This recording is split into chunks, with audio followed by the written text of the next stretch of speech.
مواطن القوة لدولة إريتريا طالما كان هنالك وعي. يعني التاريخ يؤكد أن الإسلام قديم جدا في إريتريا، ولكن قبله كانت ممكن يعني يبني علاقات معك لأول وهلة، يعني ما تحس أنه قريب.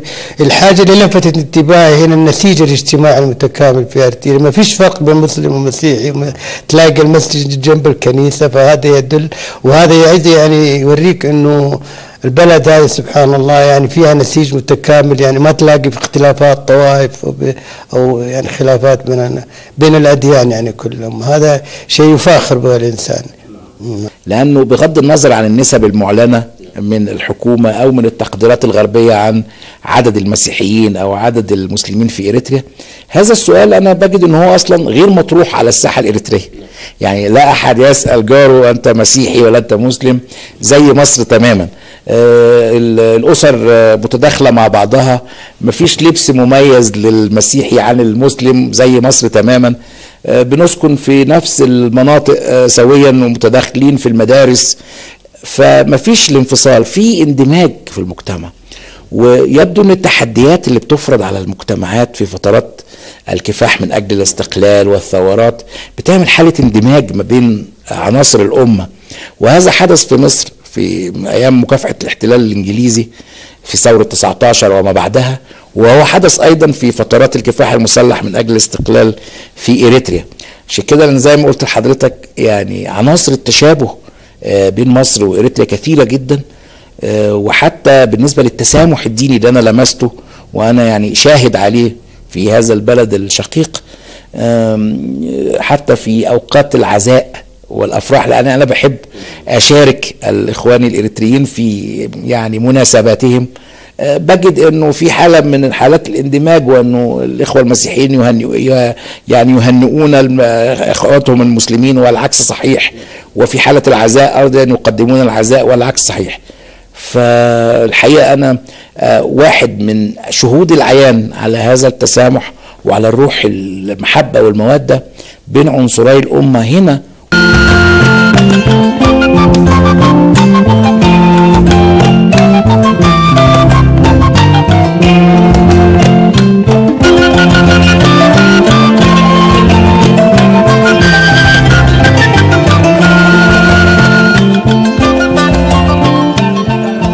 انتوا الحقيقه عندكم ميزه في إريتريا هنا، انا لمستها من اول ما جيت وحتى الان. الامن اكثر من الدول الافريقيه امانا هي إريتريا، وهذا لطبيعه الشعب وطبعا لطبيعه النظام واستقراره ومحبه الناس للحكم، فالامور مستقره. كمان بتتمتع إريتريا بانها عندها هيريتج ومناطق اثريه كتيره جدا، منها البيت اللي انا ساكن فيه دار السكن المصري، وانا بفتخر بهذا، وكثير من المباني نتيجة الإرث التاريخي من فترات التواجد الأجنبي وبناء إريتريا بيد أبنائها في الأوقات ما قبل الاستقلال والتطور اللي حدث ما بعد الاستقلال، جعل من أثمارها على الرغم من صغر مساحتها إلى أنها بلد جميلة، والتراث التاريخي فيها يعتبر فعلا قبلة لجذب السائحين. ناهيك بقى عن الطقس، انت 2400 متر فوق سطح البحر، والجو طقس رائع والحرارة لطيفة جدا. ده انا بعتقد انه مازال غير مستغل على النحو الكافي في إريتريا، انه ممكن يبقى مصدر دخل كبير. وحضرتك عارف انه مصر بلد سياحية وعندها خبرة كبيرة في مجال السياحة. بين مصر وإريتريا هو العمل في تعاون في مجال السياحة. طبعا الإريتريين بينزلوا مصر على فترات، لكن ما زال احنا محتاجين المصريين يجوا يستكشفوا. ويمكن من خلال البرنامج بتاع حضرتك دي دعوة، وانا بوجه رسالة مني للكاميرا مباشرة يعني لاخواننا المصريين، تعالوا على إريتريا، انتوا هتتبسطوا جدا، الحياة هنا لطيفة، ثم الجو جميل، وفي مناطق سياحية كتيرة جدا في الطريق الى مصوع وفلفل وجنوب. وانا انبهرت وانا في الطريق الى مصوع، لاني توقفت في منطقه السحاب تداخل في السياره، فانا بقيت يعني it's a part of heaven، يعني جزء من الجنه، لانه القدره او يعني الاشجار على اليمين واليسار وتداخل السحاب منظر رائع الحقيقه. ويعني عشان كده انا بقول لحضرتك في امكانيات سياحيه كبيره جدا يعززها الامن اللي موجود في البلد، والاسعار اللي هي موجوده في متناول الجميع، ولطف الشعب الاريتري في استقبال الضيوف الاجانب بيخلي الناس. يعني انا استقبلت في هذا الموقع الجيل الثالث يعني من سودانيين جو اريتريا شهر عسل، يعني زول جده كان جه هنا شهر عسل يعني في الأربعينات ولا في الخمسينات، ومعرفة الناس بالتباين المناخي في إريتريا، يعني تجد مناخ السودان ومناخ غير السودان، يعني الناس الذين يهربون من الجو الساخن. فهي دون مجهود ضخم من المؤسسات الرسمية هي قبلة للسواح السودانيين بفهم تقليدي جدا، يعني حتى مسافر وجاي يعني ما عنده مشكلة.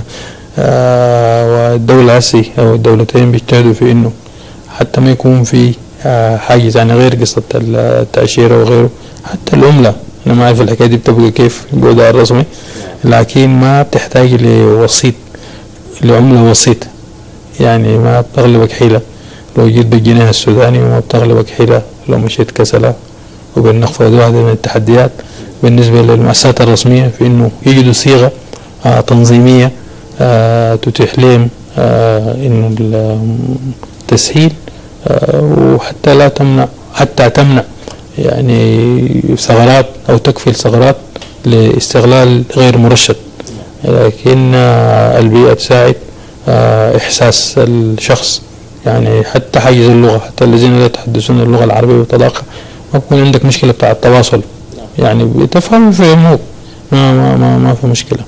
فبنفتكر إنه بمجهود إضافي متواضع فعلا يتحول لمختلف أنواع السياحة، ليست بس فقط للترفيه. يعني هنالك تصورات مبدئية حتى عن سياحة علاجية، يعني في بعض الأمراض الجو في إريتريا أفضل ما يكون في نقاها وبعيد حتى عن ضوضاء المدن الأسمرة. مدينة قديمة تاريخية، ولكن تتميز عن المدن الأخرى إنه يعني ما فيها تلوث، ما فيها إزعاج، شايف، هدوء هدوء هدوء، يعني هدوء صحي للغاية، يعني خاصة الذين يأتون من مدن لأنه في أمراض عصر منها الضوضاء. فهي محطة خفضاتها، وأنا أفتكر الدولة هنا واعية بالكلام، لكن أكيد في جدول الأولويات هنالك مساحة لسياحة ولتطويره، ونحن ندفع بذلك أيضا.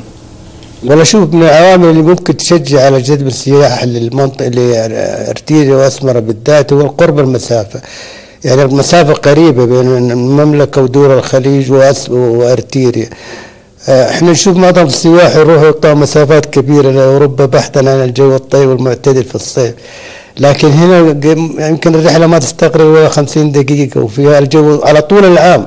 يعني اللي يميز أسمرة وإريتريا بصفة عامة إنه الجو معتدل وطيب طوال العام. يعني طبعا في البلد في حاجة إلى كثير، لأنه السياحة مقومات السياحة عشان أنت تجذب السياح يحتاج إلى خدمات لوجستية أكثر وخدمات يعني، لكن إنه في عوامل مشجعة من قرب المساحة، طيبة الأهل، التسامح، التعامل الطيب، وإحنا نشجع إن الإخوان السعوديين يجوا إلى أسمرة. بالإضافة إلى زي ما تفضلت إنه عامل الأمن، لأنه تعد أسمرة من أأمن العواصم الأفريقية، يعني كثير من الميزة هذه قد لا تتوفر في كثير من العواصم، لكن بالنسبة لأسمرة الأمن مستتب، تمشي في أي وقت حتى لو آخر الليل وأنت ما تتعرض لأي مشاكل أو مخاطر. فالله يديم نعمة الأمن عليكم.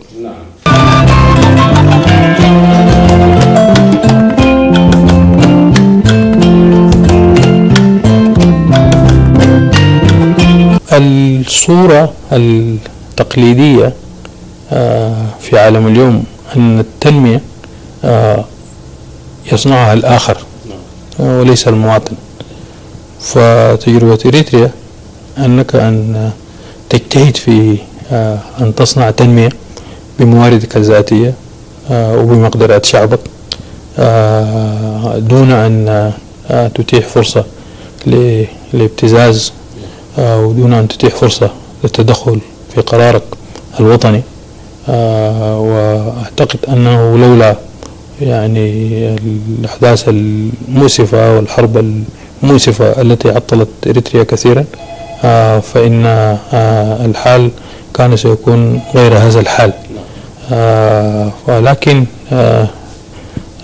ما نراه الآن أن الأمور الحمد لله يعني عادت تسير في مسارها رغم الصعاب، وما نتوقعه أنه في خلال وقت غير طويل أن الأمور تعود كما تتمنى القيادة السياسية في البلد وحسب الخطط الموضوعة. ننظر بإعجاب شديد لهذه التجربة ونستشعر كل التحديات، هي ليست سهلة بلا شك، لكن طالما أن هنالك عزيمة وطالما أن هنالك وعي فكل مقدور عليه إن شاء الله. الحكومة الحالية بتعمل بجد واجتهاد. الحكومة الحالية بتحاول تعمل إصلاح اقتصادي. الحكومة الحالية بتكافح الفساد.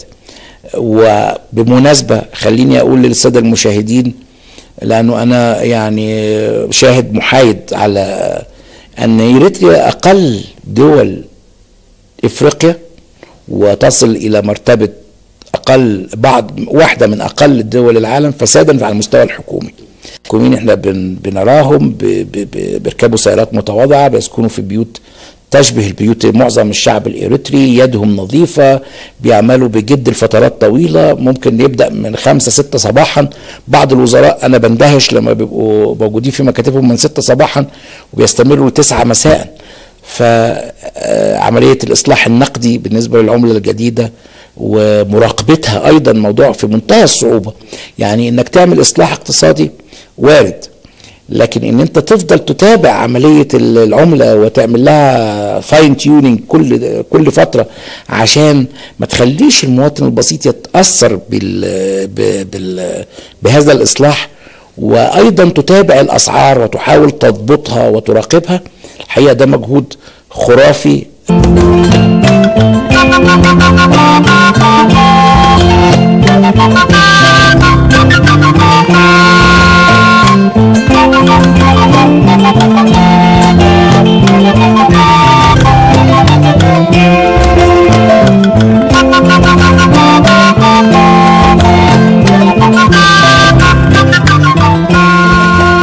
وزارة الخارجية السودانية قبيل تحرير إريتريا، فكان لي شرف كنت ضمن الطاقم أول طاقم لافتتاح الممثلية السودانية في إريتريا، لأنه في ذلك الوقت كانت هناك الحكومة الإريترية المؤقتة ما قبل الاستفتاء، والسودان كان له شرف أول دولة يعترف حتى قبل قيام الدولة، وحتى بعد ذلك جاءت الدول الأخرى بما في ذلك إثيوبيا وبقية الدول الأخرى، فكنا شهود لدرجة من الدرجات، فما حسينا منزهة. يعني أنا بالنسبة لي في المستوى الشخصي عدد من الأصدقاء وجدتهم هنا، يعني كنا نتحدث عن الدولة الإريترية كأنها حلم، فعشنا حتى رأينا ذلك الحلم لواقع. المهم في كل شيء هي الإرادة، يعني ما كان يميز الناس وما زال أن لهم إرادة وحب يعني خرافي بهذه الأرض بهذا الوطن. فكثيرا ما أقول لأصدقائي من الإريتريين أن الثروة الحقيقية لإريتريا اللي يمكن أن تباهي بها كل الأمم خاصة في أفريقيا حب الوطن وحب الأرض، وكل دارس للتاريخ ومتابع يعلم يعني ما بذل من نضال من أجل أن تتحقق هذه الأمنية وهذا الحلم.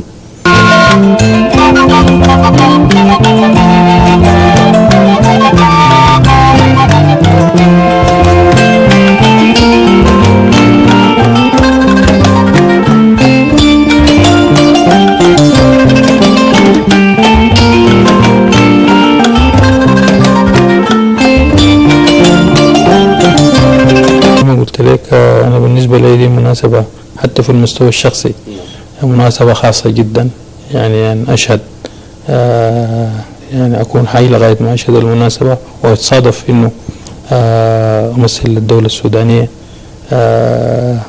في ذات الموقع الدبلوماسي الذي شهدت فيه ميداد هذه الدولة، فده شرف عظيم بالنسبة لي في المستوى الشخصي. ولكن أيضا نتمنى كل تقدم للشعب الإريتري، ونقول له يعني أن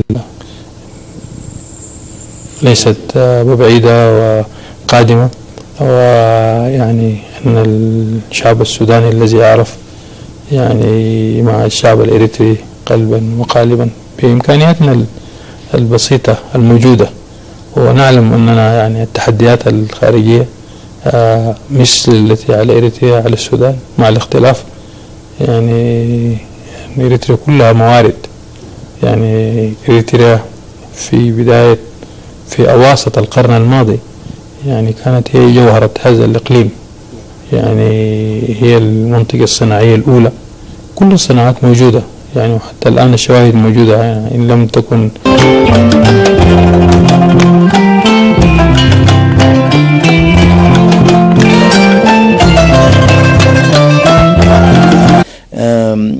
حتى في أوقات العزاء والأفراح، لأن أنا بحب أشارك الإخوان الإريتريين في يعني مناسباتهم، بجد أنه في حالة من حالات الاندماج، وأنه الإخوة المسيحيين يهنئون إخواتهم المسلمين والعكس صحيح، وفي حالة العزاء أيضا يقدمون العزاء والعكس صحيح.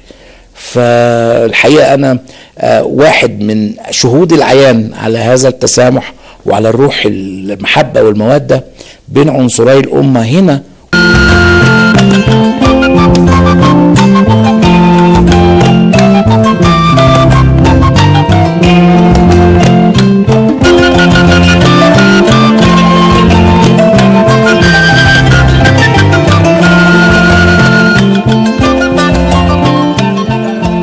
انتوا الحقيقة عندكم ميزة في إريتريا هنا أنا لمستها من أول ما جيت وحتى الآن، الأمن.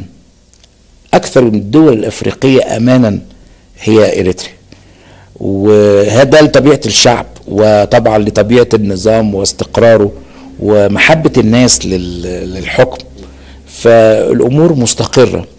كمان بتتمتع إريتريا بأنها عندها هيريتج ومناطق أثرية كتيرة جدا، منها البيت اللي أنا ساكن فيه دار السكن المصري، وأنا بفتخر بهذا، وكثير من المباني نتيجة الإرث التاريخي من فترات التواجد الأجنبي وبناء إريتريا بيد أبنائها في الأوقات ما قبل الاستقلال، والتطور اللي حدث ما بعد الاستقلال، جعل من أثمارها على الرغم من صغر مساحتها إلى أنها بلد جميلة، والتراث التاريخي فيها يعتبر فعلا قبلة لجذب السائحين. ناهيك بقى عن الطقس، أنت 2400 متر فوق سطح البحر، والجو طقس رائع. هذا السؤال أنا بجد أنه هو أصلا غير مطروح على الساحة الإريترية، يعني لا أحد يسأل جاره أنت مسيحي ولا أنت مسلم، زي مصر تماما. الأسر متداخلة مع بعضها، مفيش لبس مميز للمسيحي عن المسلم زي مصر تماما، بنسكن في نفس المناطق سويا ومتداخلين في المدارس، فمفيش الانفصال، في اندماج في المجتمع.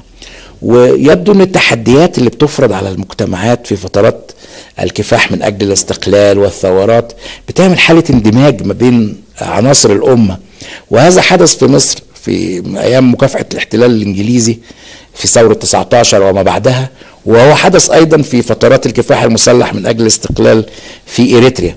عشان كده انا زي ما قلت لحضرتك يعني عناصر التشابه بين مصر وإريتريا كثيرة جدا، وحتى بالنسبة للتسامح الديني اللي أنا لمسته وأنا يعني شاهد عليه في هذا البلد الشقيق، الحرارة لطيفة جدا.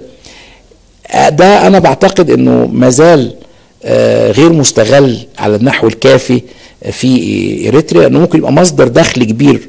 وحضرتك عارف أنه مصر بلد سياحية وعندها خبرة كبيرة في مجال السياحة. بين مصر وإريتريا هو العمل في تعاون في مجال السياحة.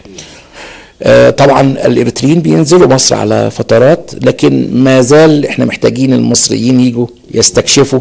ويمكن من خلال البرنامج بتاع حضرتك دي دعوة، وانا بوجه رسالة مني للكاميرا مباشرة يعني لاخواننا المصريين، تعالوا على إريتريا، انتوا هتتبسطوا جدا. الحياة هنا لطيفة، ثم الجو جميل، وفي مناطق سياحية كتيرة جدا في الطريق الى مصوع وفلفل وجنوب. وانا انبهرت وانا في الطريق الى مصوع، لاني توقفت في منطقة السحاب تداخل في السيارة، فانا بقيت يعني it's a part of heaven، يعني جزء من